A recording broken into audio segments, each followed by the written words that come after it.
Welcome to another episode of Frack The Canon with me, René Mendoza, and as always, and forever, CJ McCree from Milwaukee. Hi, CJ, what's up? And you're sleeping. Wake up. CJ, did you freeze? CJ, can you hear me? I guess not. Okay, well then. So, we have a special Awesome guest. Start. Awesome start. Great, thank you. We have another Renee on here joining us. With two E's. Two E's. Actual estrogen besides my own on the show. All right, so want to tell us a little bit something about yourself, Renee, before we get going? No. Okay. Yeah, just a little bit. I'm a photographer. I met Renee at PowerMorphicon 3 years ago. Yep. PowerMorphicon 2014. And yeah. Alrighty. We're friends. We're friends. We became friends of our Power Rangers. Yes. Alrighty, so CJ, if you can hear me, I'm going to throw it to you. I'm texting you right now. Okay, so I'm sending it to CJ. So CJ wants to talk about some gameplay footage of. No, I can't hear you. You can't hear me. Okay, he can't hear me. No bueno. Not good. So can we try to get some? Is Skype up? Or are the? Okay, can you hear me now? We're rolling. This is all gonna be. This is all gonna be in the show. This is all gonna be in the show. Anything? I got you now. Okay, you got me now. So CJ, there we go. Okay, so audio's fixed. We're gonna start with you like some Injustice stuff. We have some footage. Can you play the Injustice footage? And you want to talk about it, CJ? Any? Totally. Go ahead. Sorry. I'm sorry. Is the show on right now? It is on. We are recording. Yes, we are. Also, your audio just went out, so I can't hear you anymore. Oh my gosh. Welcome to your first show, Renee. Thank you. It's been awesome. So I'm texting you this. Talk about the Injustice 2 game. Okay, I can hear you for the time being. All right.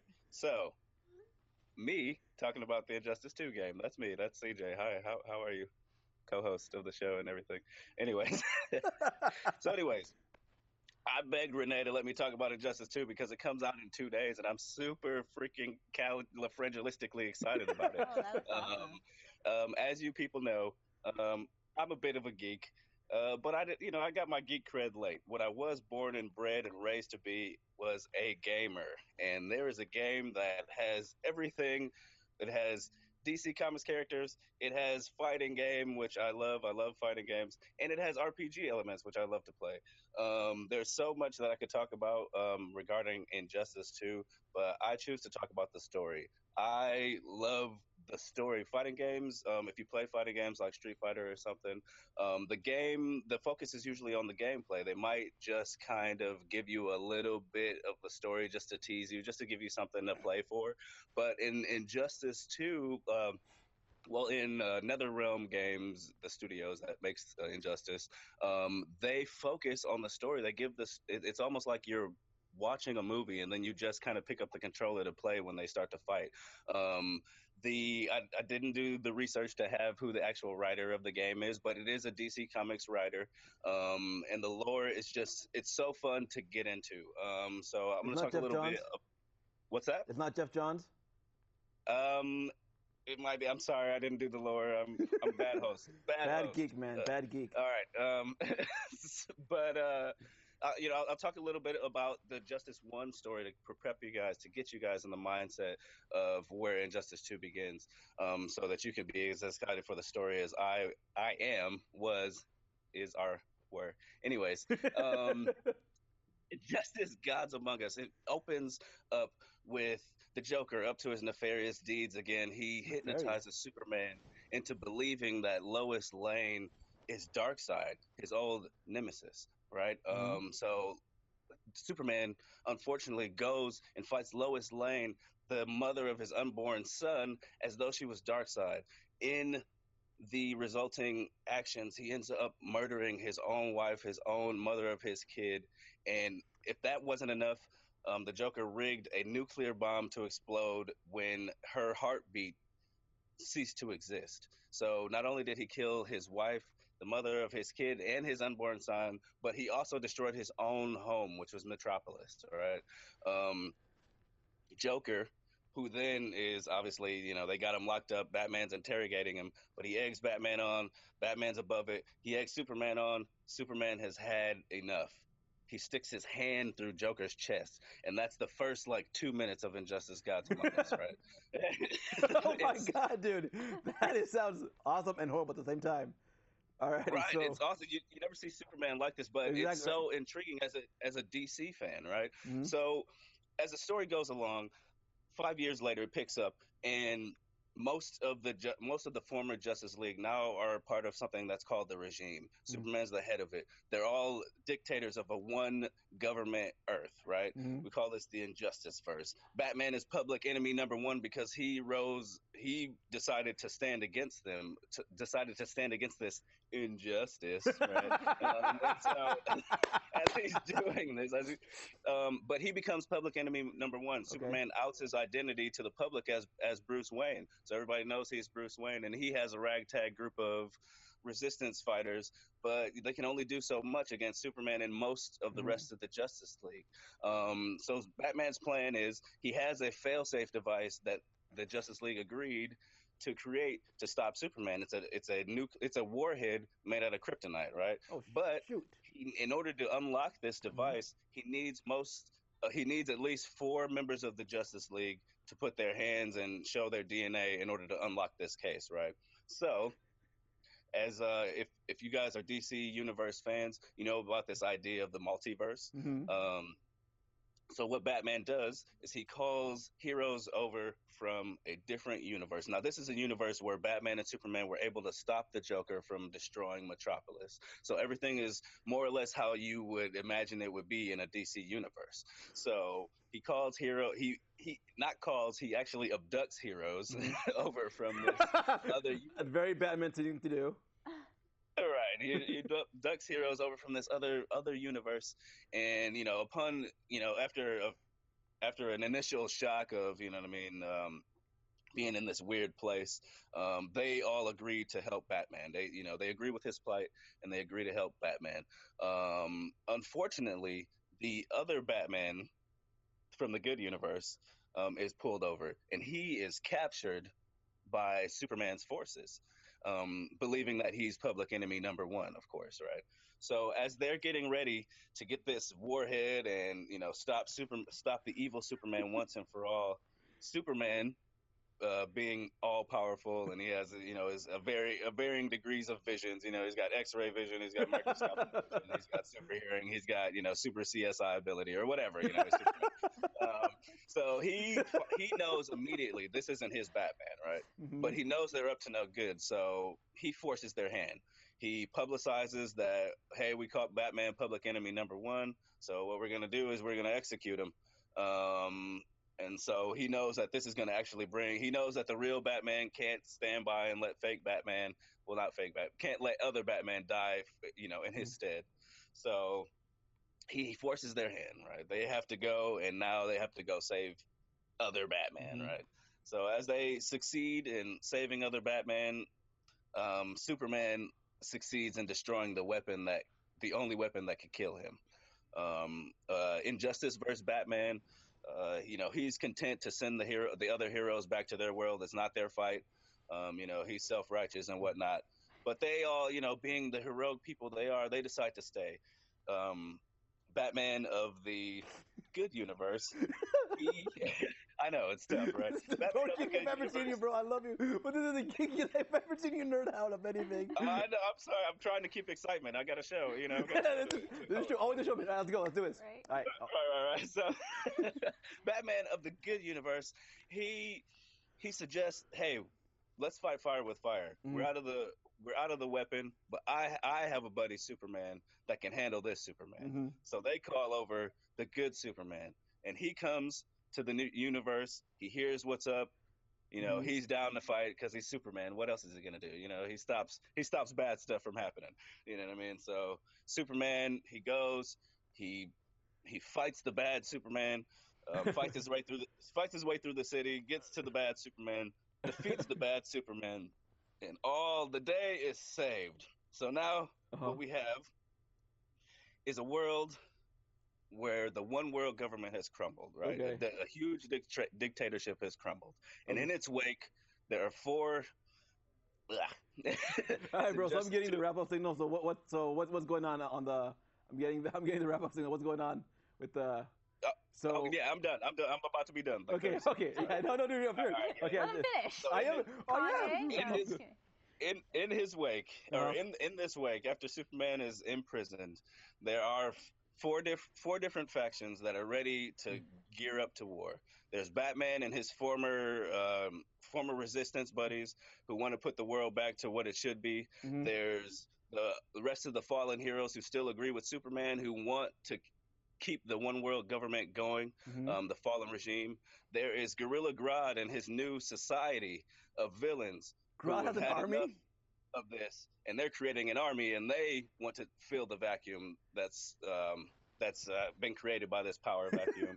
And the final force is Brainiac, who has come to Earth simply to conquer and destroy it. So, in 2 days, when Injustice drops, happy hunting. So all this is for Injustice 2, or this is from Injustice 1 leading into Injustice 2? This was Injustice 1, and it's leading into Injustice 2. That's where Injustice 2 starts. Okay. With all these factions about to go to war. Alrighty. So we got some of actual geek news out of the way. Now we're gonna talk about some of the stuff, a movie from 2 months ago, Power Rangers. We have a clip. Can we roll that the TV spot for the new movie that came out? Whenever you are ready, Mr. Tool. Do you feel it? Deep down inside. You are strong. You must work together. You must become warriors. Ready? Ready. Let's go!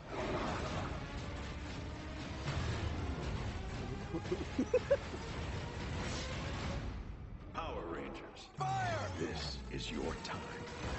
Power Rangers. Rated PG-13 in theaters March 24th. All right, so we're all 90s kids here in on the screen. We grew up with Power Rangers. We grew up with Mighty Morphin. So we'll start with Renee, who is the new host here. The new guest. Sorry, not new host. New guest. You want to be the host? Do I get your title then? Yeah, you'll be CJ's friend, I guess. Awesome. Do you want that? Okay, yeah. No, it's all right. Be your guest. So what did you think of the movie? I liked it. Yeah? I heard mixed reviews, which I don't really get because, I don't know, it's weird. Mm-hmm. Because I thought it was good. Right. And I like Power Rangers. I've seen every episode up to Lost Galaxy. Uh-huh. And then I guess the last couple of new ones that were out, like Samurai and Megaforce. Yep. A little bit of Dino Charge. But Are you watching Ninja Steel? no, I haven't. I haven't watched it. It's actually pretty not bad. Not really? I should watch it then. It's not as good as Ninja Storm, but it's pretty good. Oh, okay. Well, I wouldn't know about Ninja Storm. You didn't see Ninja Storm? No. Oh my God, Ninja Storm is awesome. I'm a bad Power Ranger Yes, fan. you are. No, I'm just kidding. CJ, what did you think of the movie? First of all, I like your description. It's actually pretty not bad. That's I can't believe you increased a mediocre saying. Anyways, I liked Power Rangers. I should say I didn't hate it. I enjoyed myself on Power Rangers. I don't think the movie was perfect. Right, agreed. But I enjoyed it. You know, it was a curious mix of a superhero movie and like The Breakfast Club. Yeah, that's for sure. Exactly. Yeah. You know, it had the teenage angst in there. You know what I mean? It had the comedy. I really loved the Blue Ranger. He was excellent. He played his part. That guy's gonna be a well. star. I know that. Like that guy's gonna that guy who played Billy Archie is gonna be a star. He was awesome. He was the best thing in the whole movie. And him and Elizabeth Banks as Rita Repulsa, they were awesome. Yeah, they were good. Anywho, CJ, so you were saying? Oh, but yeah. I mean, you know, I liked it. You know, I watched Power Rangers up till like when they got to Zeo, I stopped watching it. So you know, I'm not as big a Power Rangers fan as you. Obviously, Renee, we've spoken about Power Rangers, but you know what I mean. Like you said, we're all '90s kids. It's a piece of my childhood. Of course, I wanted to see it when I saw the trailer, and you know, and I wasn't really disappointed at all. Yeah, so I was ready to go in hitting that movie because as you both know, I'm a huge Power Rangers fan. Like I watched up to In Space and I stopped watching because they killed Zordon. So how can you have But Lost Galaxy was good. Yeah, but it's still, you know what? I didn't like Lost Galaxy. Like it's fine. It's fine. I prefer Lightspeed over Lost Galaxy. But I came back. during the 10th anniversary when they brought all the 10 Red Rangers. Oh, yeah. And then I started watching again. I'm like, this is really good. I like the Disney era. And then I liked Mystic Force. I love Mystic Force. That was a good one. People hate Mystic Force. I love Mystic Force. But so back to the movie. Right, yes. I'd ready to hate it, but I was surprised at how, like CJ said, it was the teen angst. Mm-hmm. It was the story was pretty dark too, like how. Yeah, it was really dark. Like how Zordon and Rita fell apart, you know. It wasn't the campy Mighty Morphin Power Rangers that we grew up with. Yeah, and it had a darker tone for sure. We have a clip of that darker of Zordon recruiting the Power Rangers in the 90s. Can you please roll that clip? Do you feel it? Not that one, the other one. Deep down inside. The other one. The other Power Rangers from the 93. It's him recruiting. Yes, there you go. That's the one.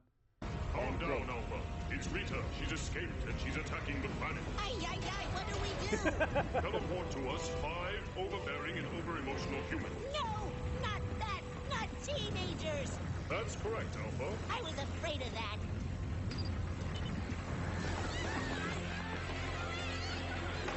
Oh my gosh, what's happening? This is too weird. Hold on! I think like that was funny. It was cheesy. Like, give me when he called the teenagers, give me 5 over-emotional, overbearing. Right. Right. So it was kids cheesy. with problems. Exactly. Real problems. And it was very Americana though, like problems. But this one was like, my mom's sick. I have ADHD.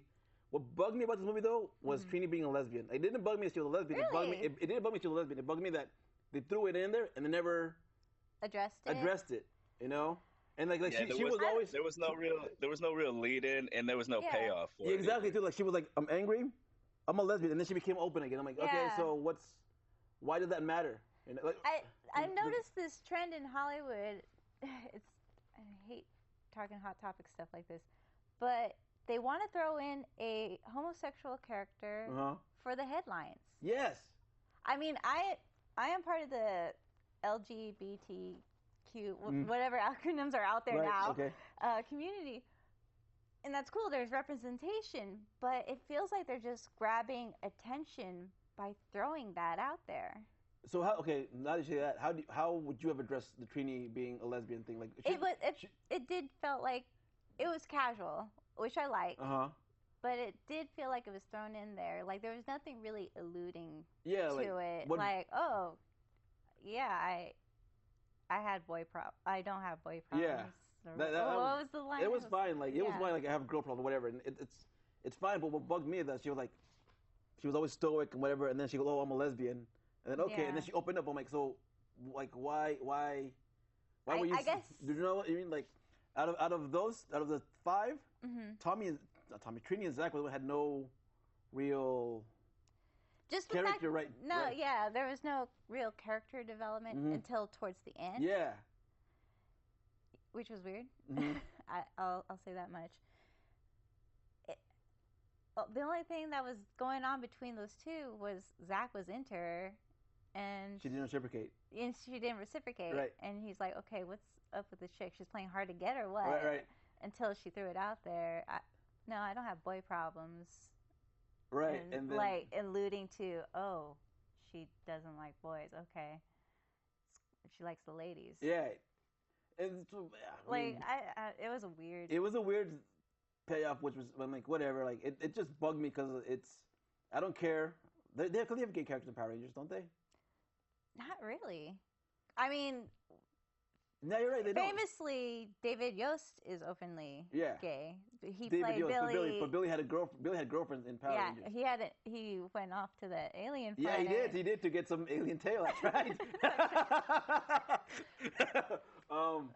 Yeah, but overall, it was overall. That's my only big problem with that movie. That actually in the Megazord, like everything. Yeah, the Megazord was weird. Everything had to be earned. Like the morphing had to be earned. Getting the power had to be earned. But then all of a sudden, the Zords was super easy to do. I'm like, right? Yeah, it felt like Voltron in a way. Yes, it did. Like there's that Megazord, which I like surprisingly enough. Compared to the '93 one, I still like the '93 one over the new one. But none of the limbs resembled. None of the limbs resembled the Zords. Exactly. Yeah. So like, it was weird. So CJ, What were your problems with the movie? Like, we liked it, but we know we had issues. We both agree that Rita Repulsa by Elizabeth Banks and Billy were the best things. What were your qualms with I mean, it's like pretty much everything that you guys just said. The Megazord, I had an issue with that too. Yes, and it was for the exact reason that you just said. You know what I mean? Like everything in the movie had to be earned except that. It's like all they had to do was throw a line of dialogue in there where, you know what I mean? I don't know. Maybe they were on radio headset with Zordon. Like, oh, by the way, if you guys really care, you can attach together and form a giant. You know what I mean? Like, or just something. You know what I mean? Or Alpha says it or something. I mean, it was like it comes out of nowhere, and it's like. At the end, it's like that they're gonna do that in order to beat the bad guy, but it's like how. Right. You know what I mean? You have to earn everything. Exactly. Oh, and this is just accident. You just do the most kick-ass awesome thing on accident. So whatevs. So okay, something we need to talk about too that I don't think we've all addressed. We've was in the headlines for a long time, but we haven't addressed as fans.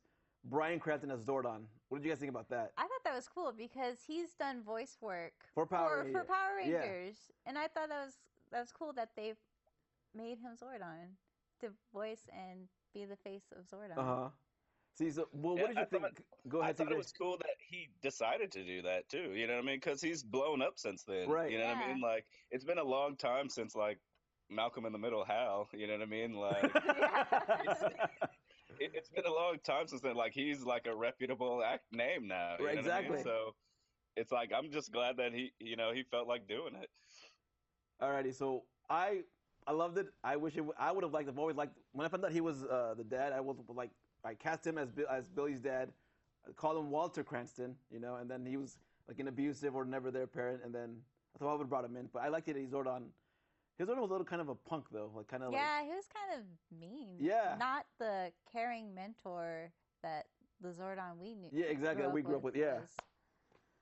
I mean, I liked him, but I'm like, it was. I think he was pretty good, but at the same time, he was kind of. The best thing about the movie, I think we all agree, is Billy and Rita Repulsa, which we can do. Okay, so we're running out. We have 5 minutes left. We're going to talk about Guardians of the Galaxy. Can we roll that clip, please?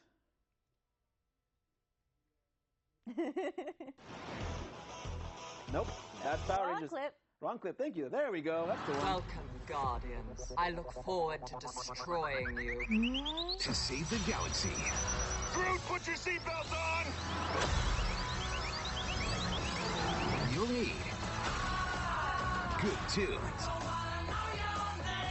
great strength, and a little Groot. I am Groot.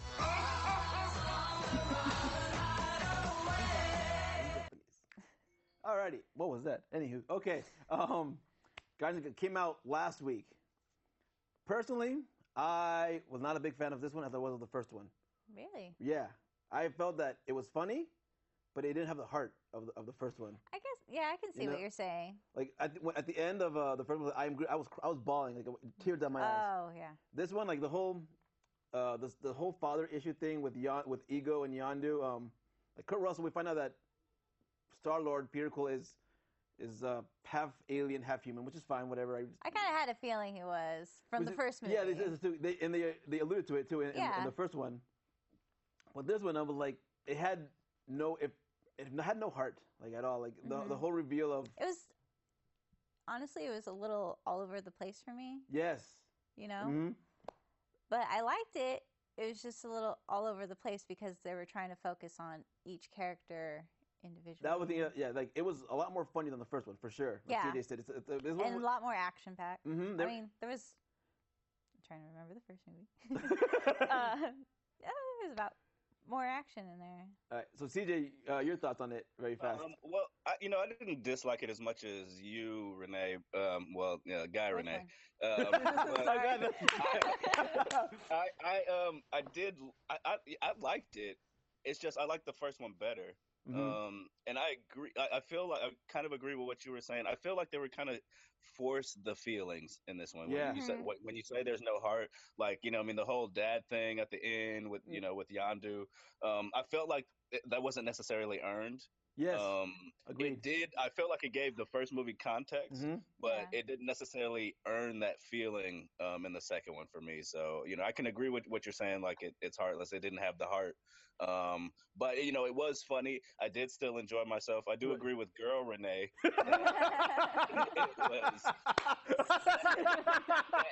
of all over the place. You know what I mean? There was a lot going on. Something else out for this.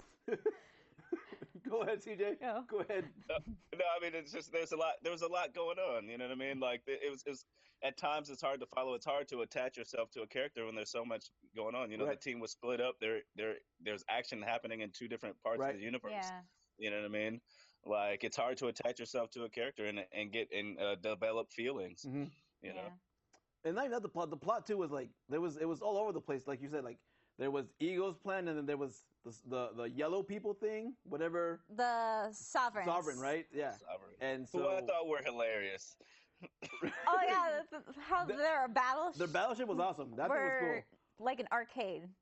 It was set up like an arcade. I thought it was funny. I'm like, why can't we send our troops like that? That would be awesome. Wasn't that like in Toys, like that movie with Robin Williams? Yes. Okay. I'm just gonna agree with you. Yes. Okay. So overall, I'm getting the wrap up. 1 minute. Or 1 minute. I'm thinking that's the wrap up. So I want to say thank you. We thank you for Renee for coming all the way from Los Baños. Thank you for having me. Maybe you want to come back again, hopefully. Yeah. All right. So maybe your next one's gonna be Wonder Woman or Spider-Man. I don't know. What do you think, CJ? Wonder Woman or Spider-Man or both? Which one comes out first? I know Spider-Man comes out July. Wonder Woman comes out June 2nd. Okay, then June. Okay. We're gonna try to make something work with when CJ is available and you're available, and we can make this. Maybe I'll be able to see her. I did not agree. I didn't know, and I didn't mean it like no. I did not mean it like that. I did not mean it like that at all. Okay, I did not mean it like that. What did you say, CJ? Sorry. I said maybe I'll be able to see you guys next time. We gotta fix that too. Alrighty, thank you for joining us. We'll see you next time. Hope you guys have fun. Thank you to the crew. Bye.